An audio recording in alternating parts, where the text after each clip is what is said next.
षष्ठाध्यायी जगन्माता यस्य चित्तात् समुत्थिता वेदानामुपकाराय तस्मै पाणिनये नमः।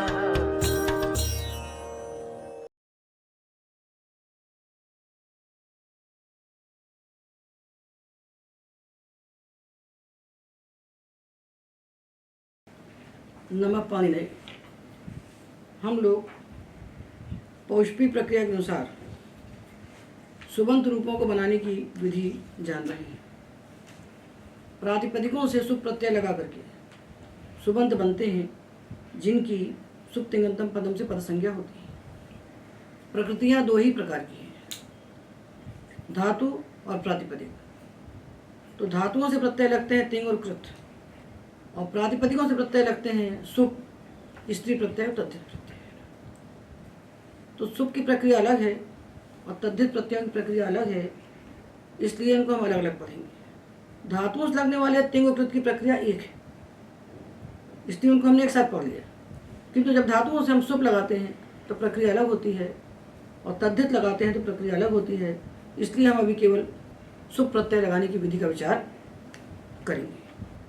तो हमने सु से लेकर के सुओजस का जो सु है, चतुर्थ अध्याय के प्रथम पाद का दूसरा सूत्र, इससे लेकर के पंचम अध्याय के चतुर्थ पाद का जो अंतिम प्रत्यय है उरह प्रवृत्तिभ्यः कप 5-4-151, इन सारे प्रत्ययों को देखा और उनके हमने 3 विभाग बनाए।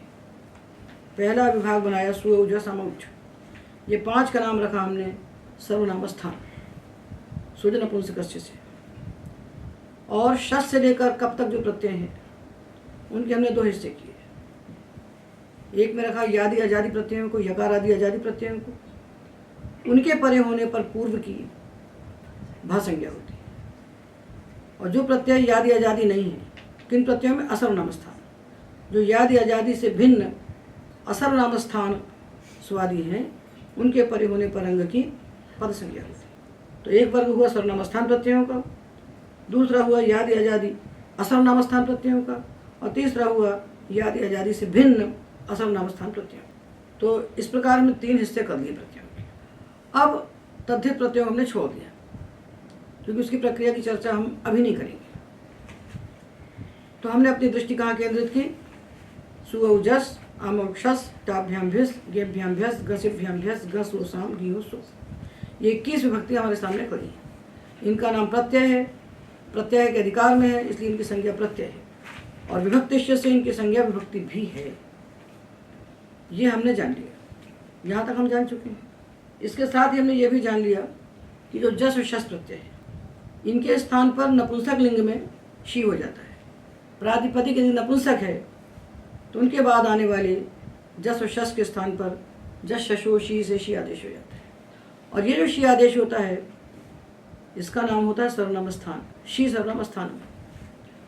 और जो सुऔजस अमौठ की सर्वनाम स्थान संज्ञा होती है, ये नपुंसक लिंग में नहीं होती, सुट अनपुंसकस। ये बहुत बारीकी से देखना चाहिए। सुऔजस अमौठ ये सर्वनाम स्थान कब होते हैं? जब पुंलिंग और स्त्रीलिंग प्रातिपदिकों से लगते हैं तब। नपुंसक से लगते हैं तो इनका नाम सर्वनाम स्थान नहीं होता है। और जस और शस जब नपुंसक प्रातिपदिक से लगते हैं तो इनके स्थान पर शी आदेश हो जाता है, और इसका नाम होता है सर्वनाम स्थान। एतावता सर्वनाम स्थान हो गए 7।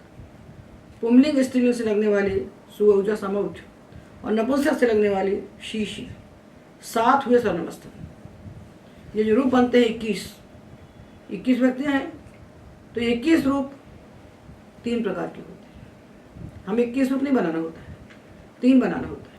एक वर्ग बना सर्वनाम स्थान प्रत्ययों का, दूसरा बना यादि अजादि, तो इसमें यादि तो है नहीं, तो दूसरा वर्ग बना अजादि असर्वनाम स्थान प्रत्ययों का, जिसमें 9 प्रत्यय आए, षष्टा गे गसी गसो साम गी ओस। तीसरा वर्ग बना अजादि से भिन्न प्रत्ययों का, अजादि से भिन्न असर्वनाम स्थान प्रत्ययों का, भ्याम भिस भ्याम भ्यस और सुख। तो 5, 9 और 7 21 हो गए। तो हमें 21 रूप नहीं बनाना है। हलंत शब्दों में हम 3 ही रूप बनाएंगे, 3 से 21 बन जाएंगे। एक बनाएंगे तो 9 बनेंगे, एक बनाएंगे तो 7 बनेंगे, एक बनाएंगे तो 5 बनेंगे। जैसे हमने धातु से प्रत्यय लगाया तो एक बनाया हलादि पित्त, एक अजादि पित्त, एक हलादि पित्त, एक अजादि पित्त, तो बन गए सब नहीं बनाना पड़ता। तो ये प्रक्रिया में घुसने के पहले जान लेना चाहिए। इस पर प्रक्रिया आधारित है, ये अलग अलग करके दिखाना चाहिए विद्यार्थी को। प्रक्रिया ग्रंथों में नहीं दिखाए गए तो बच्चे भटकते हैं। तो हम क्या करने जा रहे हैं, उसमें हमें कैसे चलना है, इसका ज्ञान तो होना चाहिए ना। किस मार्ग में चलने जा रहे हैं, उस मार्ग में हमें क्या क्या मालूम होना चाहिए। तो हम सारे प्रातिपदिकों से, दुनिया के सारे प्रातिपदिकों से जिसकी प्रातिपदिक संज्ञा है उससे सुओजस प्रत्यय लगाने जा रहे हैं। तो उसमें हमने प्रत्ययों के 3 विभाग करके देख लिया। 3 लिंग के प्रातिपदिक होंगे और उनसे 21 प्रत्यय हमको लगाना है। तो सारे लिंगों में इन प्रत्ययों की क्या संज्ञाएं होंगी और प्रत्यय लग जाने पर अंग की क्या संज्ञा होगी, ये हमने जान लिया।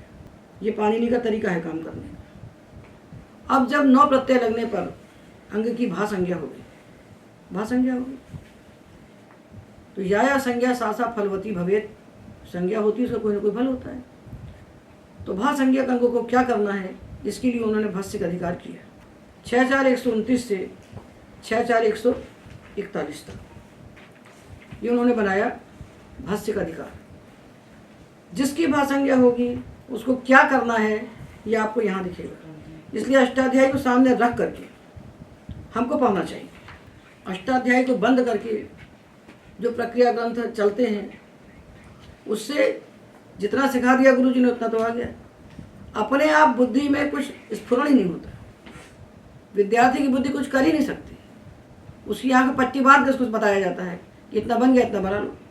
तो इसलिए हमने ये जो पुस्तक है अष्टाध्यायी सहज बोध, पुस्तक के आदि में ये सूत्र लिख दिए हैं। ये सूत्र बस इतने हैं, इतने सूत्र हैं। इन सूत्रों में के द्वारा, इन सूत्रों से ही सारे सुबंत बन जाने वाले। ये अष्टाध्यायी के क्रम से लिखे हुए हैं। तो इसमें देखिए भस्य के अधिकार में आने वाले सारे सूत्र एक साथ लिख दिए। ये सूत्र लिख दिए। इनका उपयोग कहाँ होगा, जब अंग की भा संज्ञा। और पदस्य के सूत्र मिलेंगे 8:1:16 से लेकर के 8:3:54 तक पदस्य का अधिकार है। 55 से पदांत आ जाता है। ठीक है। अब हमें क्या करना है, हमने प्रत्ययों के बारे में जान लिया जितना जानना था। कुछ प्रत्यय कभी किसी प्रातिपदिक के बाद आने पर बदल जाते हैं, वो बहुत थोड़े से हैं। तो प्रत्ययों के स्थान पर आदेश करने वाले सूत्र जितने भी हैं वो सारे के सारे सप्तम अध्याय के प्रथम पाद के आदि में रखे हैं। ये भी हमने बता दिए, ये भी हम बता चुके हैं, ये भी हम बता चुके हैं। ये सूत्र हैं 7:1:9 से लेकर 7:1:39 तक। तो कितने भाग हो गए हमारे, प्रत्यय को पहचानना और इन स्वादि प्रत्ययों के स्थान पर आदेश करना, इन प्रत्ययों के परे होने पर अंग की पहचान करना कि उसकी भा संज्ञा है कि पद संज्ञा है कि कोई संज्ञा नहीं, केवल अंग ही संज्ञा है। सुओजस, समौच और शीशी ये 7 प्रत्यय सर्वनाम स्थान हैं। इनके परे होने पर अंग की कोई नई संज्ञा नहीं होगी, उसकी केवल अंग संज्ञा है। ठीक है ना। इतना हमने जान लिया तो प्रत्यय की बात पूरी हो गई। अब हम अंग की बात करते हैं। तो ये भा संज्ञा पद संज्ञा तो जान लिया हमने। अब हम प्रक्रिया कहाँ से आरंभ करें। हम चाहे धातु से प्रत्यय लगाएं और चाहे हम प्रातिपदिक से प्रत्यय लगाएं, सबसे पहला काम हमें क्या करना पड़ता है, इत संज्ञा। प्रत्ययों में जो अनुबंध लगे हुए हैं उनकी इत संज्ञा करके उनका लोप कर देना। तो इत संज्ञा करने के लिए कहाँ जाना पड़ता है, अष्टाध्यायी में। भगवान पाणिनि एक कार्य के लिए एक प्रकरण बनाते हैं और एक प्रकरण में एक ही कार्य कहते हैं, दो नहीं कहते। प्रत्यय का विधान किया सुओजस का, तो प्रत्ययाध्याय में गए। चतुर्थ अध्याय के प्रथम पाद में हमको ये प्रत्यय मिल गए और प्रत्ययों के स्थान पर जो आदेश होते हैं वो सप्तम अध्याय के प्रथम पाद में होते हैं। ये हमने सब क्रम से लिख दिए। अब प्रातिपदिक हैं, उनके सामने प्रत्यय आकर के बैठ गए 21। अब क्या करें, तो सबसे पहला काम होता है इत संज्ञा करना। तो जो 21 प्रत्यय हैं इनमें हम पहले इत संज्ञा करेंगे। तो ये 8 सूत्रों का प्रकरण है, जो आरंभ होता है प्रथम अध्याय के तृतीय पाद के दूसरे सूत्र से। 1-3-2 1-3-2 से लेकर 1-3-9 तक है। उपदेशे जनुनासिक इत हलन्त्यम न विभक्तौ तुस्माः आदिर ईटु जवः शः प्रत्ययस्य चुटु दशक तद्धिते तस्य रूपः। धात्व अधिकार में हम इस संज्ञा को विस्तार से पढ़ चुके हैं, उसका यहाँ पुनः स्मरण कर लेते हैं संक्षेप में।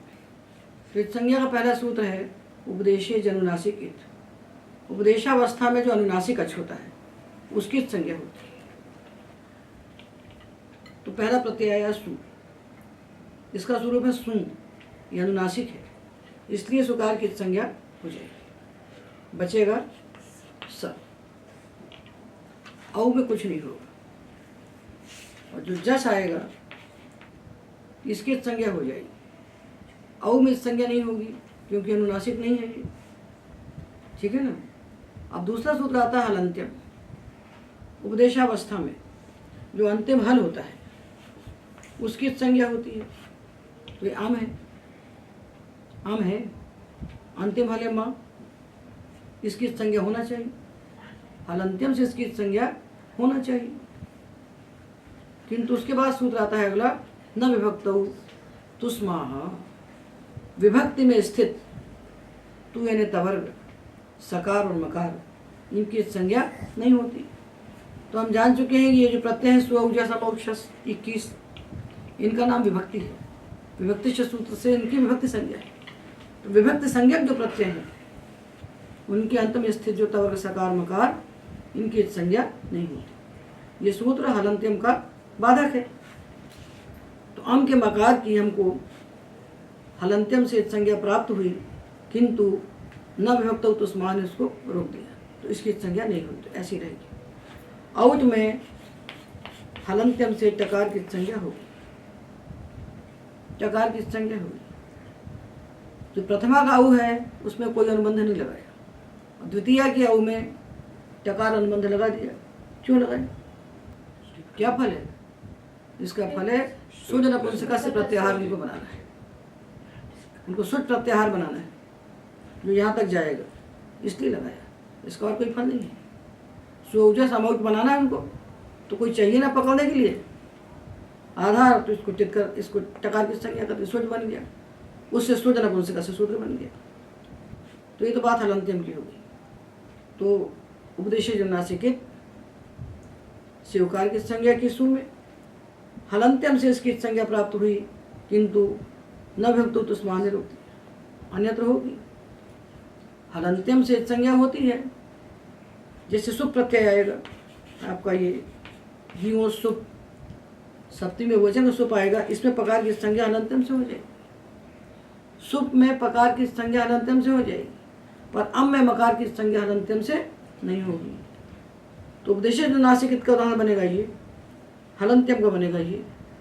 और न विभक्तौ तुस्माः जब आया तो उसने कहा विभक्ति के अंत में स्थित तवर्ग, सकार, मकार की संज्ञा नहीं होती, तो अम में मकार की संज्ञा नहीं होगी, जस में सकार की संज्ञा नहीं होगी, शस में सकार की संज्ञा नहीं होगी, भिस में सकार की संज्ञा नहीं होगी, भ्याम में मकार की संज्ञा नहीं होगी।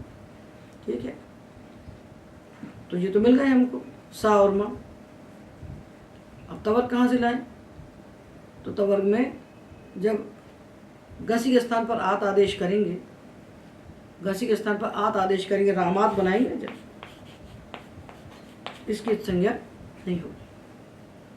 आदेश में तकार मिलेगा हमको, तो आदेश की भी तो प्रत्यय संज्ञा होती है, स्थानीवत भावेन। प्रत्येक स्थान पर होने वाले आदेश प्रत्यय ही कहलाते हैं। तो राम के बाद जब घसी व्यक्ति आई और इसके स्थान पर हमने आत आदेश किया, तो इस तकार की संज्ञा प्राप्त हुई, उसको रोक देगा, न विभक्तौ तुस्माः। ठीक है, ये हमने हलन्त्यम सूत्र का निषेध किया। अब रहा आदिर यूटु जवा, ये सूत्र धातुओं के लिए बना है, इसलिए इसकी यहाँ आवश्यकता प्रातिपदिक अधिकार में नहीं है। यहाँ धातु कहाँ से आता है?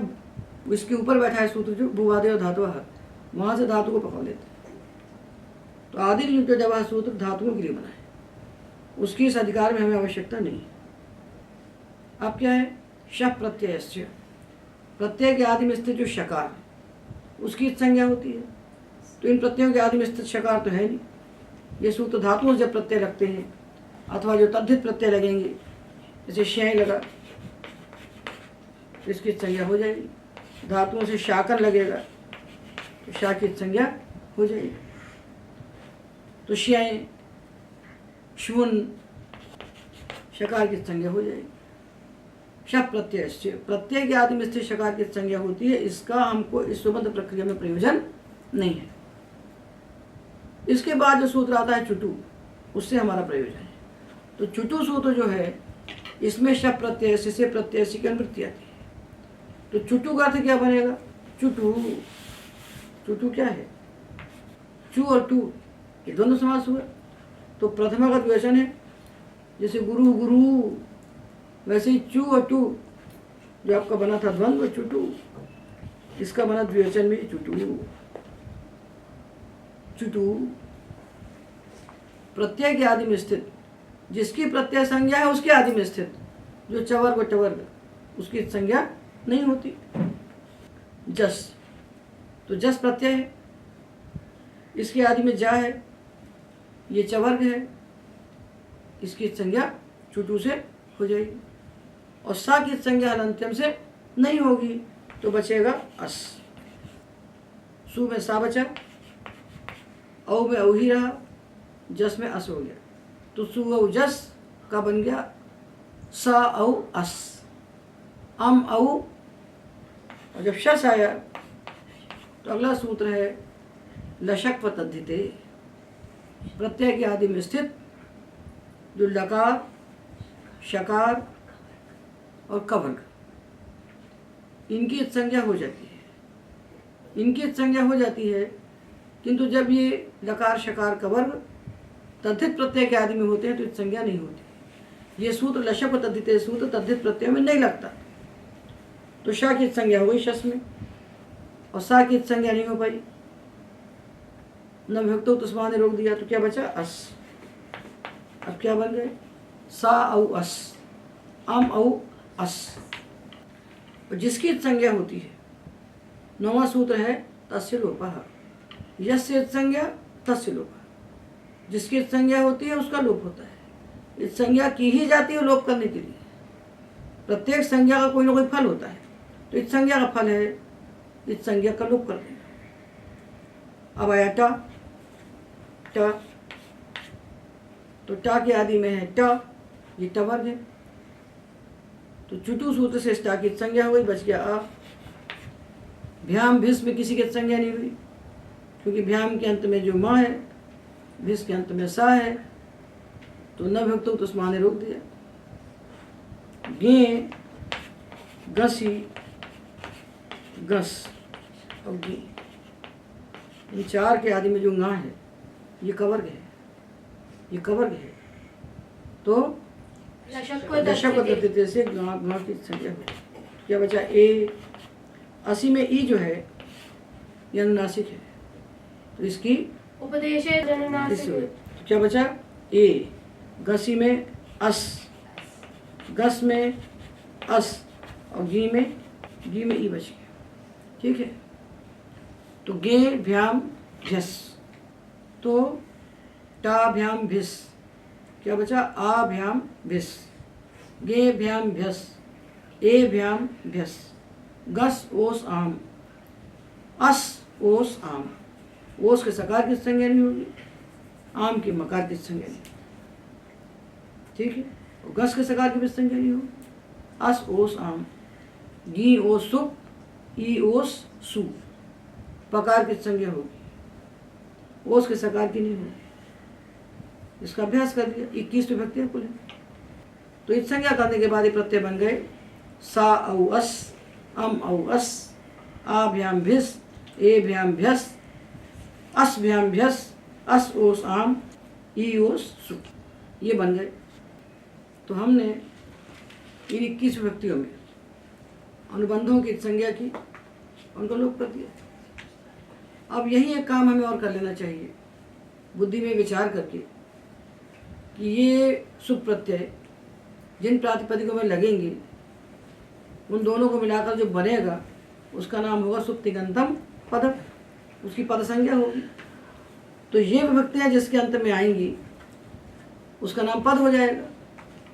जब पद नाम हो जाएगा तो उस पद के अंत में ये जो सकार आएगा, जस शस का सा, ओस का सा, भ्यस का सा, इस सकार को हम क्या करेंगे?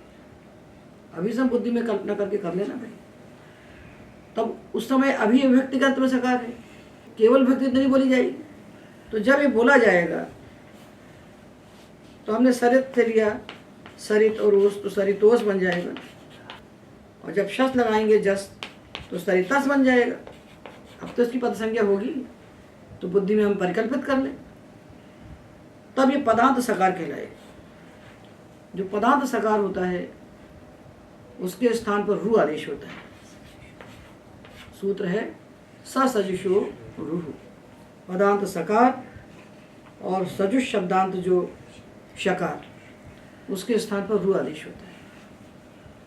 तो सा को हो जाएगा रू, और रू में ऊ की संज्ञा होकर बचेगा रा, और इस रा को होगा खरवसान योर विसर्जनीय।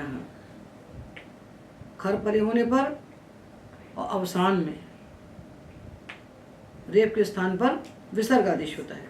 तो इस रा को हो जाएगा विसर्ग।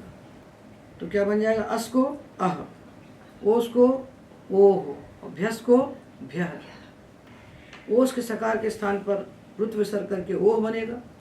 जस शस के सकार के स्थान पर रुत विसर्ग करके अह बनेगा, और भ्यस के सकार के स्थान पर रुत्व विसर्ग करके भ्यः बनेगा। तो सा औ अह, अम औ अह, आभ्याम भी, ए भ्याम भ्यः, आभ्याम भ्यः, अ ओह आम, ई ओह सु, ये स्वरूप इनका मिलेगा। अब जो रह गया सकार प्रथमा एकवचन वाला सा, उसको हमने छोड़ दिया। उसको इसलिए छोड़ दिया कि यदि वो हल के बाद आएगा तो उसका लोप हो जाएगा, अच के बाद आएगा तो उसको रुत्व विसर्ग हम कर लेंगे, इसलिए उसको छोड़ दिया। ये तो हमने इन 21 विभक्तियों के स्वरूप का विचार कर लिया इस संज्ञा करके, जैसे ही हमको दिखाई पड़ेंगे। और कुछ प्रातिपदिक ऐसे आएंगे जिनके बाद आने वाले इन प्रत्ययों में से कुछ प्रत्ययों की आकृति बदल जाएगी, तो जहाँ आएंगे हम उनको वहाँ बताएंगे। जैसे चतुर्थी एक वचन में राम से बनता है रामाय, तो गे को यह हो गया। सर्व से बनता है सर्वस्मयी, तो गे को स्मयी हो गया। गसी के स्थान पर राम के बाद जब गसी आता है तो उसको आत हो जाता है, और सर्व के बाद आता है तो उसको स्मात हो जाता है। तो अब हम बात करते हैं प्रत्ययादेशों की। ये प्रत्यय हमने बना लिए। अब कौन से शब्द ऐसे हैं, कौन से प्रातिपदिक ऐसे हैं जिनके बाद आने वाले इन प्रत्ययों में से कुछ प्रत्ययों की आकृति बदल जाए? ये एक काम हुआ। इस काम का नाम क्या हुआ? प्रत्ययादेश। तो पाणिनि एक कार्य के लिए एक प्रकरण बनाते हैं। तो सप्तम अध्याय के प्रथम पाद में 49 सूत्रों का उन्होंने प्रकरण बनाया, जो आदि में ही रखा। पाद के आदि में 7-1 से लेकर 7-1-49 तक जो सूत्र हैं वो पाणिनि के द्वारा विहित प्रत्ययों के स्थान पर आदेश करते हैं। कौन से प्रत्ययों के स्थान पर? प्रत्येक प्रकरण का नाम है प्रत्ययादेश। तो तिंग प्रत्यय के स्थान पर होने वाले आदेश, कृत प्रत्यय के स्थान पर होने वाले आदेश, तद्धित के स्थान पर होने वाले आदेश, सुप के स्थान पर होने वाले आदेश, जितने भी प्रत्ययादेश हैं उनको मिला करके उन्होंने 49 सूत्रों का एक प्रकरण बनाया है। इसको आप देख लीजिए। आँख से देखने से क्या होता है? बुद्धि में चित्र बन जाता है, बुद्धि में अंकित हो जाता है। हम कौमुदी पढ़ते हैं तो चले आते हैं सूत्र, किस दिशा से आ रहे हैं हमको सिर पैर कुछ मालूम नहीं। तो कौमुदी क्या है? अष्टाध्यायी का व्याख्यान है, और हम जो पढ़ा रहे हैं ये भी अष्टाध्यायी का ही व्याख्यान है। सारे ग्रंथ, महाभाष्य भी अष्टाध्यायी का ही व्याख्यान है, काशिका भी अष्टाध्यायी का व्याख्यान है। ये जितने भी ग्रंथ हैं पढ़े जाते हैं व्याकरण के नाम पर, वो सब अष्टाध्यायी का ही व्याख्यान है। इसलिए अष्टाध्यायी देख के पढ़ना चाहिए। तो इतने सारे प्रत्यादेश आ गए, तो हम क्या पढ़ रहे हैं? सुबंध प्रक्रिया। तो हम केवल उतने प्रत्यादेश पकड़ें जिनका हमें यहाँ पर उपयोग करना है, बाकी को हम छोड़ दें। तिंकृत वाले हम पढ़ चुके हैं, तद्धित वाले हम तद्धित पढ़ेंगे। तो हमें अभी कितने प्रत्यादेश चाहिए? तो देखिए 7 1 9, 7 1 9 से लेकर के 7 1 33 तक, 7 1 9 से लेकर 7 1 33 तक 25 सूत्र हैं जो इन प्रत्ययों के स्थान पर दूसरे आदेश कर देते हैं किसी विशिष्ट प्रातिपदिक के आने के बाद। ठीक है ना? तो इनको हमें अभी जान लेना चाहिए, पहले से जान लेना चाहिए। इससे लाभ क्या हो? इससे लाभ ये होगा कि जो दीक्षित जी ने 6 प्रकरण बनाए हैं सुबंध के, वो हमको नहीं बनाना पड़े। वो जो प्रकरण है वो प्रक्रिया के आधार पर नहीं बने, वो प्रत्यय के आधार पर है। नपुंसक में अलग क्या हुआ? प्रक्रिया थोड़ी कोई अलग हो गई। स्त्रीलिंग में प्रक्रिया कोई अलग नहीं हुआ एकदम से।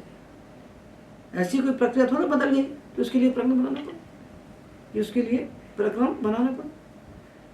तो प्रत्ययों के आधार पर उन्होंने ये जो 6 प्रकरण बना के रख दिए, इस सब को हटाकर हमने पूरे सुबंध का एक प्रकरण बनाया। अकारांत से हकारांत तक क्रम से हम कहते चले गए। इस सहज बोध में हमने लिंगानुसार प्रकरण ही नहीं बनाए। लिंगानुसार हो क्या रहा है? लिंगानुसार प्रत्यय बदल रहे हैं। तो यदि हम इनको पढ़ लेते हैं तो हमको वो 6 का जो जंजाल है उससे मुक्ति मिल जाएगी।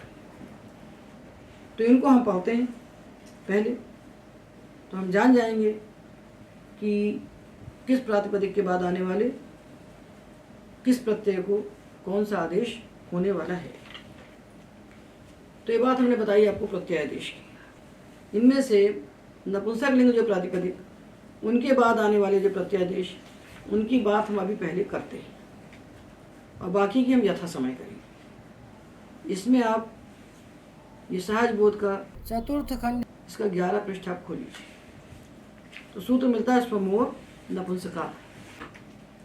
नपुंसक प्रातिपदिक के बाद आने वाले सु और अम का लुक हो जाता है। जैसे प्रातिपदिक मिला हमको जगत, ये नपुंसक है, ये नपुंसक है।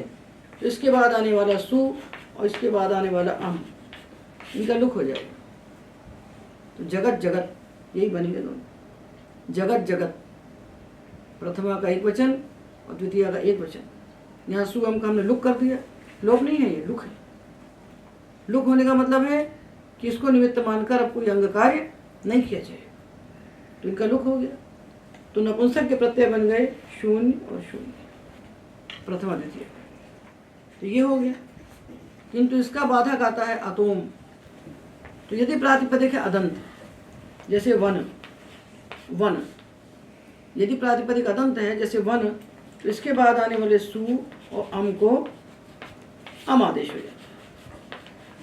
तो प्रथमा में भी अम और द्वितीया में भी अम। प्रथमा एक वचन, द्वितीया एक वचन, दोनों में अम। तो वनम वनम, अमी पूर्वा से पूर्व किया तो वनम वनम बना। ठीक है ना? तो क्या प्रत्यय बन गए इसके? सारे नपुंसक प्रातिपदिकों के लिए 0 0 और अदंत नपुंसक के लिए अम अम। ये हो गया। इसको पढ़ने से हमको अलग अलग पढ़ने नहीं पड़ेगा। अब आया औ औ, प्रथमा का औ और द्वितीय का औ। तो इनके स्थान पर क्या होता है?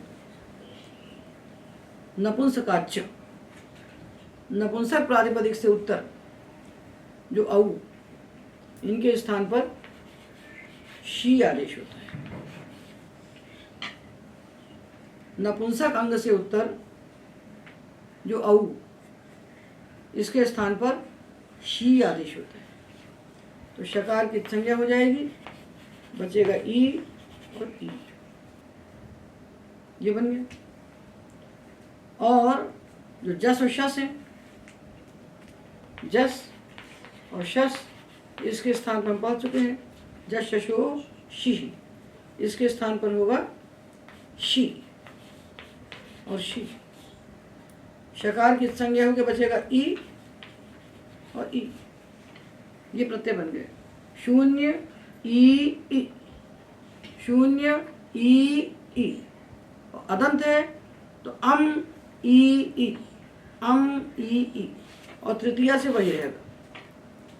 अभी प्रत्यय बन गए, तो प्रत्यय बनते ही साथ हमें विचार करना है भा संज्ञा और पद संज्ञा का और सर्वनाम स्थान संज्ञा का। 3 संज्ञा हमने पढ़ी, प्रत्यय की सर्वनाम स्थान संज्ञा और अंग की भा संज्ञा और पद संज्ञा। तो ये जो जश शशो शी से शी आदेश हुए, इनकी शी सर्वनाम स्थानम से सर्वनाम स्थान संज्ञा हो गई। जिसकी संज्ञा हो जाती है सर्वनाम स्थान, उसके परे होने पर अंग की भा और पद संज्ञा नहीं होती। तो ये तो छूट गया, इनका तो लुक हो गया, चलेगा ये, तो इनके परे होने पर कुछ करने का प्रश्न ही नहीं उठता।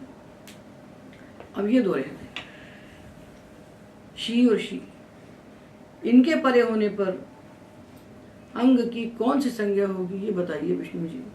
ये जशस के स्थान पर जो हुआ है इसका नाम सर्वनाम स्थान है, और औ के स्थान पर जो हुआ है ये असर्वनाम स्थान है, इसलिए अंग का भाषण में होगी।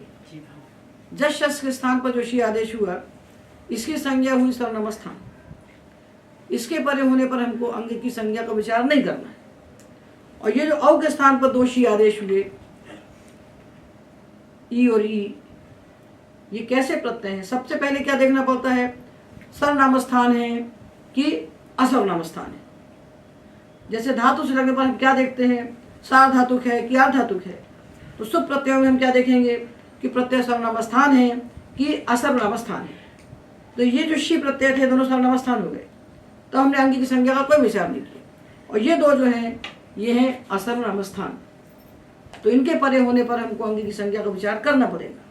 तो क्या विचार किया कि दोनों प्रत्यय आजादी हैं और असर्वनाम स्थान है, तो इनके परे होने पर अंग की क्या संज्ञा होगी, भा संज्ञा होगी।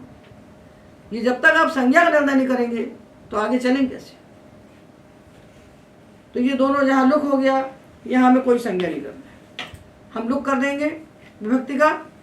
तो जो बनेगा, जो बचेगा, जैसे जगत में हमने लगाया सु, लुक कर दिया तो प्रत्यय तो गया, अब बचा जगत, इसका नाम हुआ सुबंतम पदम। सुप्तिगंतम पदम से इसकी पद संज्ञा होगी। अब यहाँ जो कार्य होगा सुबंत पद मानकर कार्य होगा, और भ्याम परे होने पर जो कार्य होगा वो स्वादिशु असर्वनाम स्थान से पद संज्ञा होने पर पद मानकर कार्य होगा। 2 प्रकार के पद हो गए, एक यादि अजादि से भिन्न असर्वनाम स्थान स्वादि परे होने पर जो पूर्व की हमने पद संज्ञा की उस पद को मानकर वहाँ पद कार्य होगा।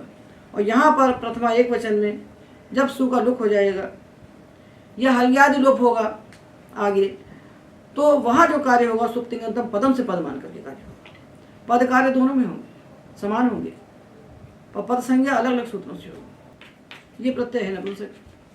0 ई, 0 ई, तो ये जो है ये शी है, शी होने से ये सर्वनाम स्थान है, यहाँ अंग की कोई संज्ञा नहीं होती। जो कार्य हम पुंलिंग और स्त्रीलिंग में सु औजा सामूहिक परे होने पर करेंगे, वही कार्य हम नपुंसक लिंग में इन 2 के परे होने पर करेंगे। इसलिए हम एक साथ बनाते हुए चलेंगे। हम 3 बार क्यों बनाएंगे? जब सु औजा सामूहिक परे होने पर हम नुमागम करेंगे तो शी परे होने पर भी हम नुमागम वहीं कर लेंगे। हम 5 के स्थान पर 7 प्रत्यय लेके चलेंगे, तो एक साथ दोनों लिंग सिद्ध होते जाएंगे। क्यों अलग अलग करें? पानी ने जैसा हमको बना के दिया है ढांचा, हम उसी पर चलेंगे। जो उन्होंने रेखा हमको बना के दी है हम उसी पर चलेंगे। जब उसी पर चलेंगे तो हम लक्ष्य तक पहुंच जाएंगे अपने। हम 3 लिंग में क्यों बात करें? लिंग से क्या हुआ? लिंग से प्रत्ययादेश हुए, लिंग के अनुसार प्रत्यय बदल गए, लिंग के अनुसार सर्वनाम स्थान और असर्वनाम स्थान संज्ञाओं भेद हो गया। सुट प्रत्ययों की सुऔजा समोज की पुंलिंग और स्त्रीलिंग में सर्वनाम स्थान संज्ञा हुई, नपुंसक में नहीं हुई। और नपुंसक प्रत्ययों में जश शस के स्थान पर होने वाले शी की सर्वनाम स्थान संज्ञा हुई। हो गया ना? अब दिखने लगा ना सब। ये पहला पाठ है, घचपच नहीं करना चाहिए। पहले पाठ में इतना जान लिया कि हमने नपुंसक लिंग यदि है प्रातिपदिक तो जश शस के स्थान पर होने वाले जो 2 शी आदेश हुए उनकी सर्वनाम स्थान संज्ञा कर दी। और पुंलिंग और स्त्रीलिंग में सु औजस आमौट इन 5 की हमने सर्वनाम स्थान संज्ञा कर दी। तो सर्वनाम स्थान प्रत्यय हुए 7। ठीक है, सुयोज समौट शीशी। अब वहां शस से लेकर सुख तक जो प्रत्यय आए वो क्या हो गए? शस से सुख तक जो प्रत्यय बचे 16, उनका नाम हुआ असर स्थान। तो पुंलिंग स्त्रीलिंग प्रातिपदिकों में असर स्थान प्रत्यय है 16 और नपुंसक लिंग में ये 2 ज्यादा हो गए, यहाँ 18 है, नपुंसक में ये 2 हो जाएंगे, असर स्थान संज्ञा 18 हो जाएंगे, 16 और 2। अब इनमें से हम यादी आजादी का विभाग करेंगे।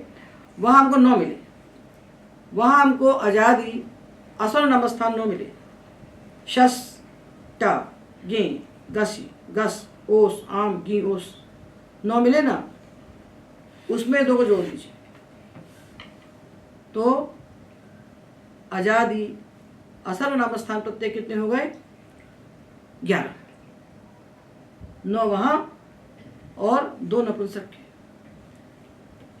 तो जो उनको होगा वो यहां हो जाएगा, जो वहां होगा वही यहां हो जाएगा। ये राजन के आ का लोप होगा कब? जब भा संज्ञा होगी पुंलिंग में। तो नामन आपने लिया नपुंसक लिंग, इसके आ का भी लोप हो जाएगा जब भा संज्ञा होगी, हो जाए। तो पहले पाणिनि बनाते हैं ढांचा, विभाग बनाते हैं, अंगों का विभाग, प्रत्ययों का विभाग। नहीं तो बोलते रहेंगे अनंत काल तक। अनंत शब्द राशि है, एक एक बनाएंगे तो अनंत काल तक बोलते रहेंगे। बृहस्पतिश्च प्रवक्ता इंद्रश्च अध्येता दिव्यम वर्ष सहस्त्रम अध्ययन काला नामतम जगाम। 1000 साल तक बृहस्पति जैसे आचार्य, इंद्र जैसे शिष्य को पढ़ाते रहे, प्रतिपद पाठ अंत तक नहीं पहुंचे। तो किम पुनरद्यत्वे, आज क्या करोगे? यह सर्वथा चिरम जीवति वर्ष शतम जीवति, जो बहुत ज्यादा जीता 100 साल जीता, तो 100 साल तक हम बनाते रहेंगे तो हो ही नहीं पाएगा। इसलिए पाणिनि ने जैसा बनाया, पाणिनि के पीछे पीछे चलते रहिए, दाहिने देखिए न बाएं देखिए, जो कहते हैं चलते रहिए। तो उन्होंने सबसे पहले क्या काम किया? सुबंध प्रक्रिया में हमको प्रत्यय दिए, पहले 2 विभाग किए, सर्वनाम स्थान और असर्वनाम स्थान, और प्रत्यादेश करके जस शस के स्थान पर होने वाले नपुंसक में जो शी बनाए उनको भी डाल दिया सर्वनाम स्थान में।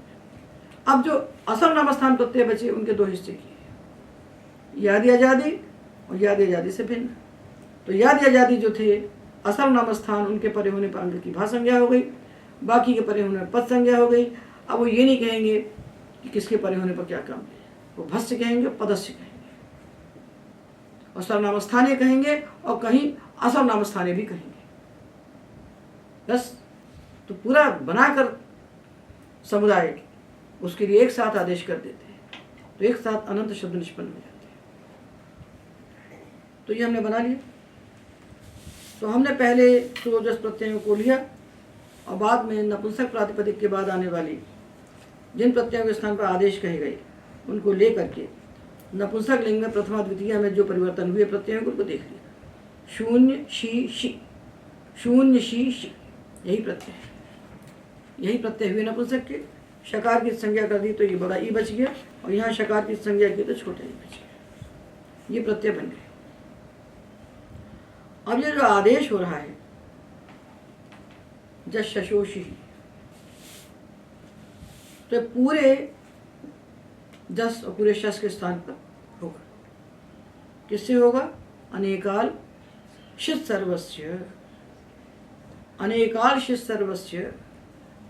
जो अनेकाल आदेश होता है और जो शित आदेश होता है वो पूरे के स्थान पर होता है। तो ये आदेश जो शी है ये अनेकाल भी है और शित भी है। तो इसको अनेकाल मान के हम सर्वादेश करें कि शित मान के सर्वादेश करें? अनेकाल भी है, शित भी है। अनेकाल होने के कारण पूरे जस शस को हटा के बैठे, कि शित होने के कारण पूरे जस शस को हटा करके बैठे। तो यदि आप कहते हैं कि ये जो जस शशोषी है ये तो प्रत्याधिकार का सूत्र है नहीं, प्रत्यादेश का सूत्र है, तो इसकी प्रत्यय संज्ञा तो होगी नहीं शी की। तो प्रत्यय संज्ञा नहीं होने से शकार की संज्ञा नहीं होगी, जब प्रत्यय संज्ञा होगी स्थानीय करके, तब तो हम शकार की संज्ञा करेंगे लक्ष्य को तद्धिते से। तो शकार की संज्ञा न होने से ये शित नहीं कहलाएगा, और शित नहीं कहलाएगा तो शित्वात् सर्वादेश हम यहाँ नहीं कर सकते, तो हम अनेकाल्त्वात् सर्वादेश करें। तो कहते हैं ऐसा नहीं है, क्योंकि अनुबंध का लक्षण है इत संज्ञा योग्यत्वम अनुबंधत्वम। इत संज्ञा योग्यत्वम अनुबंधत्वम, इत संज्ञा के योग्य जो है उसका नाम है अनुबंध। तो जश शशो शी से होने वाला शी आदेश, या सर्वनाम में जसशी से होने वाला शी आदेश, ये जो भी आदेश हैं इनकी भले ही अभी प्रत्यय संज्ञा नहीं है, किंतु आदेश होने के बाद तो स्थानीयत्वात् इनकी प्रत्यय संज्ञा हो ही जाएगी और शकार का लोप हो ही जाएगा। तो प्रत्यय होने की योग्यता उनमें है, प्रत्यय होने की योग्यता है ना। इसलिए इत संज्ञा योग्यत्व रूपानुबंधत्वस्य सत्वात्, इत संज्ञा योग्य जो अनुबंध है श उसमें बैठा हुआ है। और एक परिभाषा है नानुबंधकृत मनेकाल्त्वम, अनुबंध को गिन करके अनेकाल नहीं माना जाता। अनुबंध की संख्या को गिन के अनेकाल नहीं मान सकते। तो शी को शा और ई मिलाकर इसको हम अनेकाल नहीं कह सकते। जिसकी संज्ञा हो जाने वाली है उस संज्ञा को छोड़ करके अल गिनना चाहिए हम। तो नानुबंधकृत मनेकाल्त्वम इस परिभाषा की प्रवृत्ति होने से ये जो शी आदेश हुआ है इसको हम अनेकाल नहीं मान सकते। तो शित्वात् सर्वादेश है, यहाँ पर यही मानना चाहिए, यही पक्ष है कि शित होने के कारण सर्वादेश हो। तो अं के स्थान पर जो शी आदेश हुआ और जश के स्थान पर जो ह्रस्व शी आदेश हुआ, ये दोनों आदेश शित्वात् ही सर्वादेश यहाँ पर होंगे। तो ये प्रत्यय बन गए हमारे। तो नपुंसक प्रातिपदिक के लिए प्रत्यय बन गए। शून्य शी शी, इसमें शकार की संज्ञा हुई, इसमें शकार की संज्ञा हुई, तो बन गया ई और ई। इसकी सर्वनामस्थान संज्ञा हुई। तो ये जो जश शशो शी से शी आदेश हुए इनकी शी सर्वनामस्थानम से सर्वनामस्थान संज्ञा हो गई, और इसकी संज्ञा सर्वनामस्थान नहीं हुई तो इसकी संज्ञा बनी रही असर्वनामस्थान।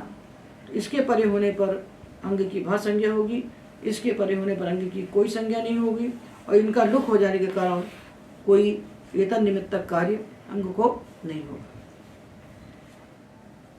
अब हमें ये देखना है कि हमने 21 भक्तियाँ पढ़ी।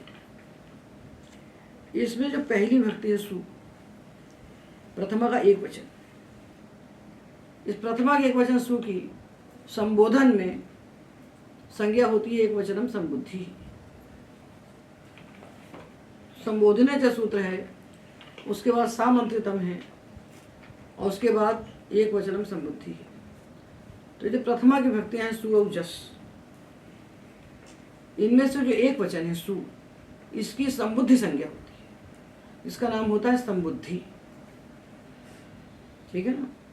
संबोधन में जो प्रथमा का एक वचन है हे राम, हे राम, तो ये प्रथमा का एक वचन है, एक राम को बुला रहे हैं ना। तो उसके बाद आने वाला जो सु है उसका नाम हो गया संबुद्धि। इसकी संबुद्धि संज्ञा का फल क्या हुआ? या संज्ञा सासा फलवती भवे, तो फल हुआ कि एंगंत और ह्रस्वांत अंग से उत्तर जो संबुद्धि विषयक हल उसका लोप हो जाता है। तो राम ह्रस्वांत है, उसके बाद जो संबुद्धि का सा है उसका लोप हो जाएगा।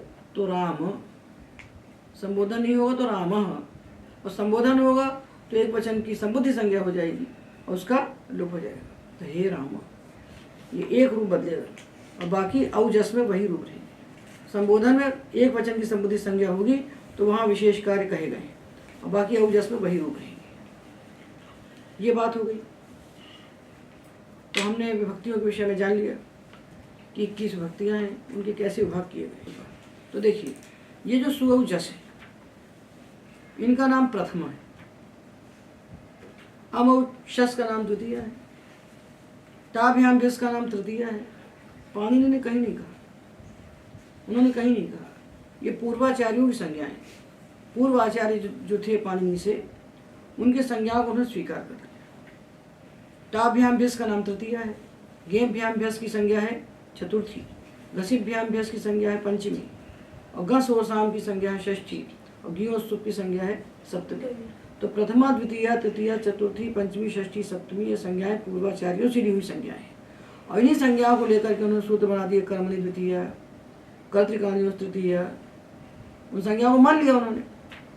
कर्मणि द्वितीया के पहले, कर्मणि द्वितीया सूत्र करने के पहले उन्होंने द्वितीया संज्ञा किसकी नहीं बताया, अर्थात इस संज्ञा उन्होंने पूर्वाचार्यों से योग्य तो स्वीकार कर लिया। ठीक है, तो 21 व्यक्तियाँ हैं, उनमें 3-3 के त्रिक बनाए, उनकी संज्ञाएं कर दी प्रथमा से सप्तमी तक। अब ये 3-3 के त्रिक बने सुअजस, तीनों का नाम प्रथमा है, तीनों का नाम प्रथमा है।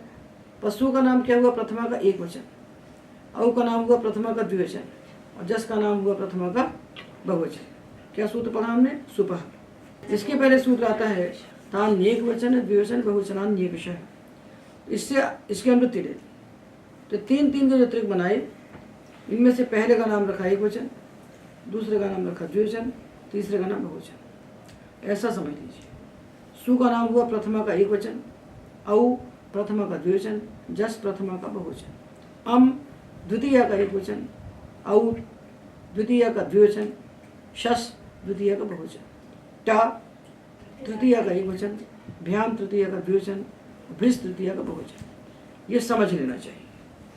आप समझ लिए, पर कब किसका प्रयोग करें, हम तो नाम जान गए सबके, पर कब हम प्रथमा लगाएं, कब द्वितीय लगाएं, कब प्रथमा का एक वचन लगाएं, कब प्रथमा का द्विवचन लगाएं, कब द्वितीय का बहुवचन लगाएं, कब तृतीय का द्विवचन लगाएं, ये कैसे मालूम होगा।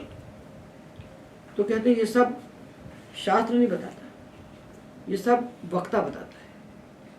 वक्ता की जो विवक्षा होती है, वक्ता क्या बोलना चाहता है, इसका निर्णय वक्ता करेगा। वक्ता की इच्छा होगी कि 2 बोलना चाहता है, वक्ता की इच्छा होगी कि 1 बोलना चाहता है, वक्ता की इच्छा होगी बहुत सारा बोलना चाहता है। एकत्व, द्वित्व, बहुत्व ये संख्याएं हैं। तो एकत्व की विवक्षा करेगा वक्ता, तो एक वचन का प्रत्यय व्यवहार में लाएगा। द्वित्व की विवक्षा में द्विवचन का उपयोग होगा और बहुत्व की विवक्षा में बहुवचन का प्रयोग होगा। द्वेकयोर द्विवचनैक वचने, द्वित्व की विवक्षा में द्विवचन और एकत्व की विवक्षा में एक वचन और बहुत्व की विवक्षा में बहुषु बहुवचनम। ये समझ में आ गया। तो हमारे सामने पूरे खड़े हैं 21 प्रत्यय जिनका नाम विभक्ति है, उनके हमने 3-3 के 7 विभाग बनाए, फिर 3-3 में से तीनों की अलग अलग संज्ञाएं की और इनका कब कैसे प्रयोग करना है ये हमारी इच्छा पर होगा। हमने कहा वृक्ष अस्ति, 2 दिखाई पड़े तो वृक्षस्था कह दिया, वृक्षासंति कह दिया। ये सब तो वक्ता कहते हैं, ये शास्त्र थोड़े बताएगा कि आपको क्या बोलना है। तो अंग संज्ञा हम पढ़ चुके हैं, इसको हम फिर से जान लें कि अंग संज्ञा करने वाला सूत्र है यस्मात् प्रत्यय विधिस तदादि प्रत्ययंगम। जो प्रत्यय जिससे विहित होता है, जिससे लगता है प्रत्यय, वहाँ से शुरुआत करना है, वाक्य से नहीं शुरुआत कर देना है। जो प्रत्यय जिससे विहित होता है उस प्रत्यय के परे रहते तदादि शब्द स्वरूप की अंग संज्ञा होती है। राम से आपने सु लगाया तो राम की अंग संज्ञा होती है।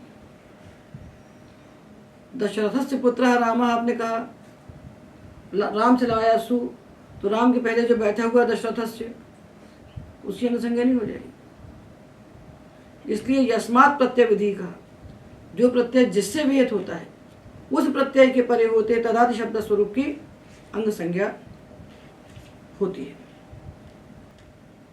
तो भवामी कहा आपने, भव में मी प्रत्यय लगाए तो दीर्घ, यहीं से भव जो अंग है अदंत उसको दीर्घ होगा।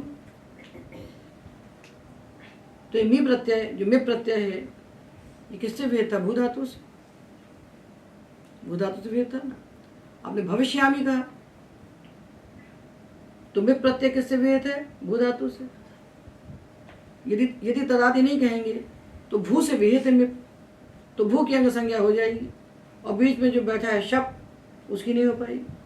भविष्यामी में भू की अंग संज्ञा हो जाएगी और बीच में स्या बैठा उसकी नहीं हो पाएगी।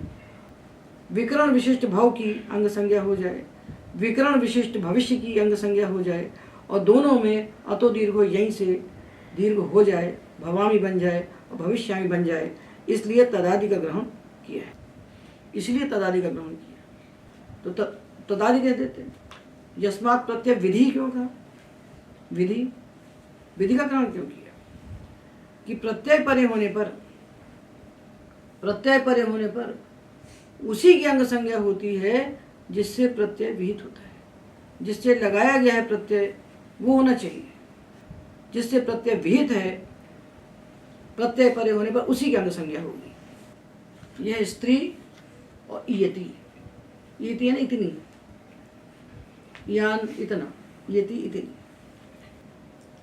तो देखिए ये तो स्त्री है और यह इयति, ठीक है।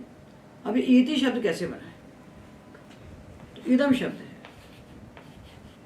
इदम से किया वतु।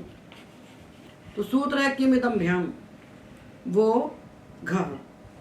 इदम शब्द से जब वतु प्रत्यय होता है, ये पुस्तक में जो लिखा हुआ है ना, इसको आप ठीक कर दीजिए। इसमें लिखा है किम इदम भ्याम वो घ। इस सूत्र से वतु प्रत्यय होता है, वतु के वा के स्थान पर घ होता है, ऐसा नहीं है। तो ये जो सूत्र है किम इदम भ्याम वो घ, ये वतु प्रत्यय नहीं कर रहा है। जब इदम से वतु प्रत्यय हो जाएगा, उस वतु के वकार के स्थान पर एक घ आदेश कर रहा है।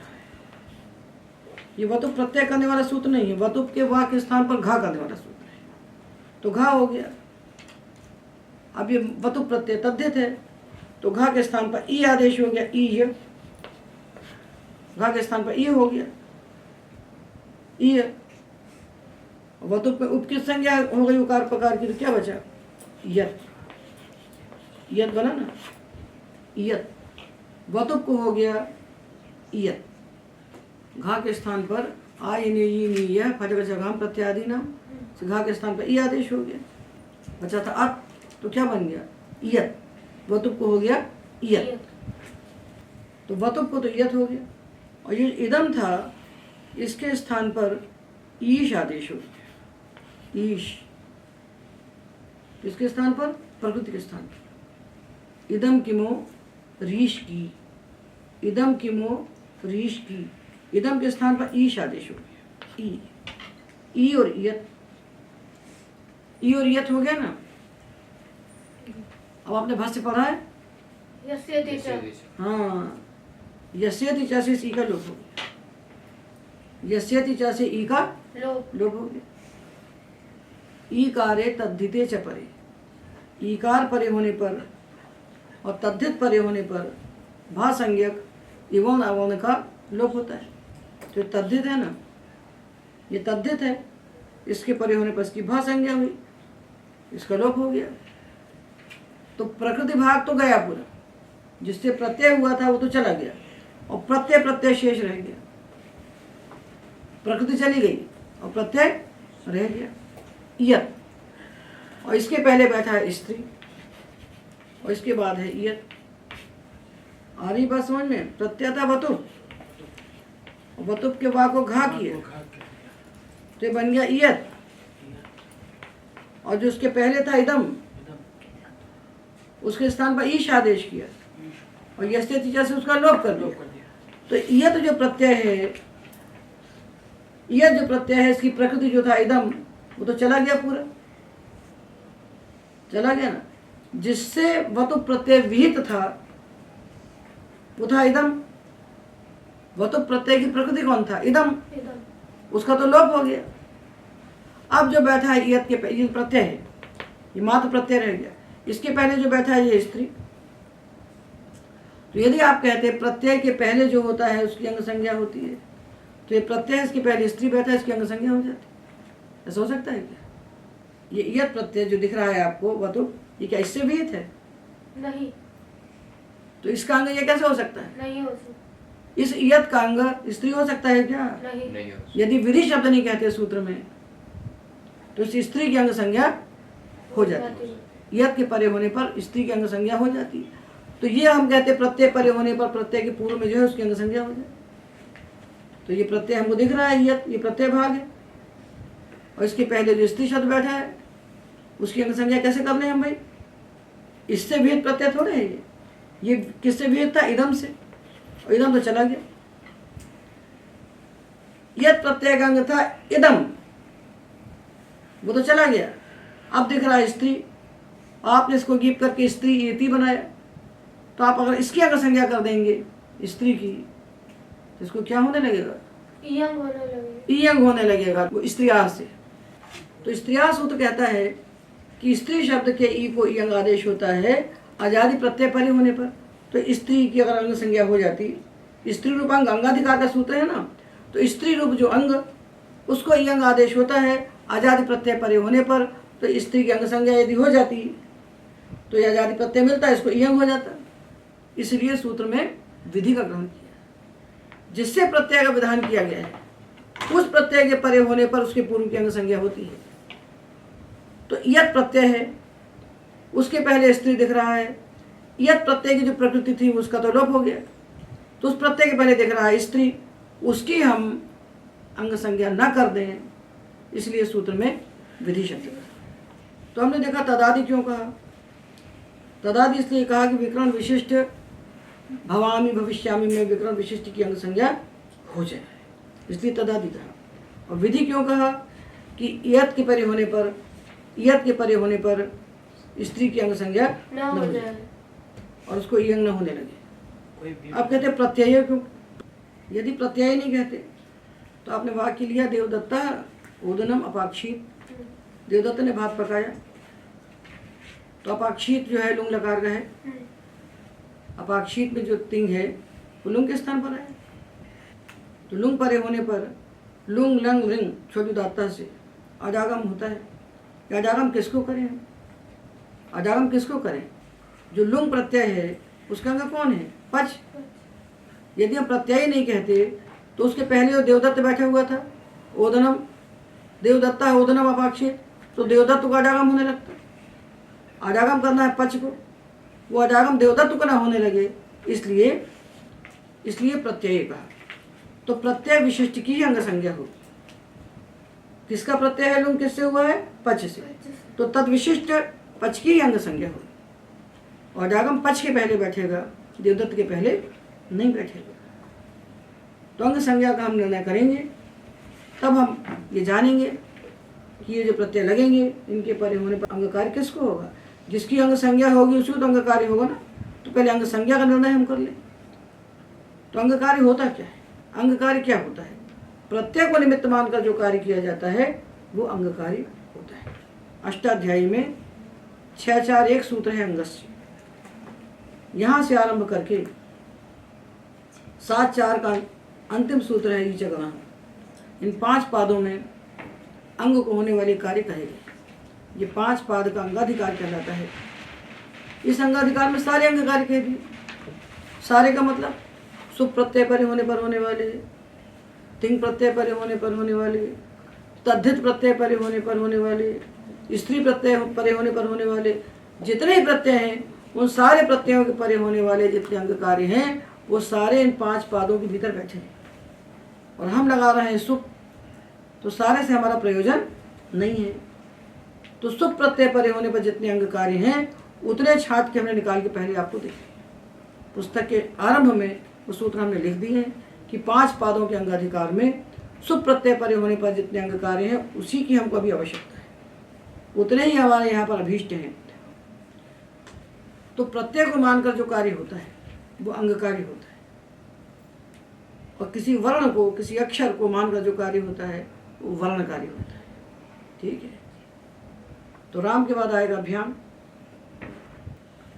तो दीर्घ हो जाएगा, रामाभ्याम बनेगा। किससे होगा? सुपिचा। सुपिचा। सुपिचा क्या कहता है? ययादि सुप परे होने पर अदंत अंग को दीर्घ होता है। कब दीर्घ होता है? ययादि सुप परे होने पर। ययादि ऐसा सुप जिसके आदि में यय है उसके परे होने पर अदंत अंग को दीर्घ होता है। ये अंग कार्य है। और राम के बाद औ आता है तो रामो बनता है। ये किससे होता है? वृद्धि रेचि से। तो क्या परे होने पर होता है? अंग नहीं कह रहा, अवर्ण के बाद एच आने पर पूर्व पर के स्थान पर वृद्धि एकादेश होता है। किससे? वृद्धि रेचि से। तो आद गुण ये वर्ण कार्य है, वृद्धि रेचि ये वर्ण कार्य है, अकस वर्ण दीर्घ ये वर्ण कार्य है। ये अपने आगे वाले एक अक्षर को देखता है सूत्र। संधि का सूत्र अपने आगे आने वाले वर्ण को देखता है, और अंग कार्य करने वाला सूत्र अपने आगे आने वाले प्रत्यय को देखता है। उसका निमित्त पूरा प्रत्यय होता है, उसको पूरा भ्याम चाहिए, भाग के कारण नहीं हो रहा है, पूरा भ्याम उसको चाहिए। तो जो प्रत्यय को निमित्त मानकर कार्य होते हैं वो अंग कार्य होते हैं, और जो वर्ण को निमित्त मानकर होते हैं कार्य वो संधि कार्य होते हैं। जब दोनों कार्य एक साथ प्राप्त हो जाते हैं तो वारणादांगम बलीय, वर्ण कार्य से अंग कार्य बलियान होता है। तो इसलिए वर्ण कार्य से अंग कार्य बली होता है, तो हम वर्ण कार्य को रोक करके पहले अंग कार्य करते हैं। उसके बाद यदि हमें संधि प्राप्त होती है तो हम संधि करते हैं। ये क्रम है, पहले अंग कार्य करना है और बाद में संधि करना है। और सब करने के पहले इन संज्ञाओं को निर्णय कर देना है, तदनुसार सूत्रों की प्रवृत्ति हमको करना है। इतनी बात हमने की। हमने प्रत्ययों के सारे विभाजन को जान लिया, अंगों के विभाजन को जान लिया, अंग को भी जान लिया, और ये भी जान लिया कि भा संज्ञा होने पर होने वाले कार्य भस्य के अधिकार में बैठे हैं। तो भाधिकार में जितने भी सूत्र हैं उनमें से 13 सूत्रों से हमारा प्रयोजन सुबंध प्रक्रिया में है, और आगे जो सूत्र आएंगे वो तद्धित काम में आएंगे। तो हमें कितने सूत्र चाहिए उतने निकाल कर हमने आदि में लिख दिए हैं। इसलिए ये जो अष्टाध्यायी है ये सखंड है, अखंड नहीं है। सुबंध प्रक्रिया के लिए कितने सूत्र हमें चाहिए उतने हमने निकाल लिए, तो अष्टाध्यायी सखंड हुई कि नहीं हुई? ये एक बात हुई। दूसरी बात, ये जो सूत्र हैं स्वादिश्व सर्वनामस्थाने और यचिभम, तो वो जो कहता है स्वादिषु असर्वनामस्थाने, वो क्या कहता है? सर्वनामस्थान भिन्न स्वादि प्रत्यय परे होने पर पूर्व की पद संज्ञा होती है, इसलिए तो सबके परे होने पर पद संज्ञा करती। तो यचिभम क्या करेगा? तो ये जो भा संज्ञा पद संज्ञा है ये आ कजारा देखा संज्ञा के अधिकार में है, आ कजारा देखा संज्ञा के अधिकार में है। इसलिए इस सूत्रावधि तक एक की एक ही संज्ञा होती है। जिसकी पद संज्ञा होगी उसकी भा संज्ञा नहीं होगी, जिसकी भा संज्ञा होगी उसकी पद संज्ञा नहीं होगी। ये मान के आगे हम कार्य करेंगे। आगे हम प्रातिपदिकों का विभाजन करके शब्दों की सिद्धि करेंगे। आज के व्याख्यान में इतना बताएंगे।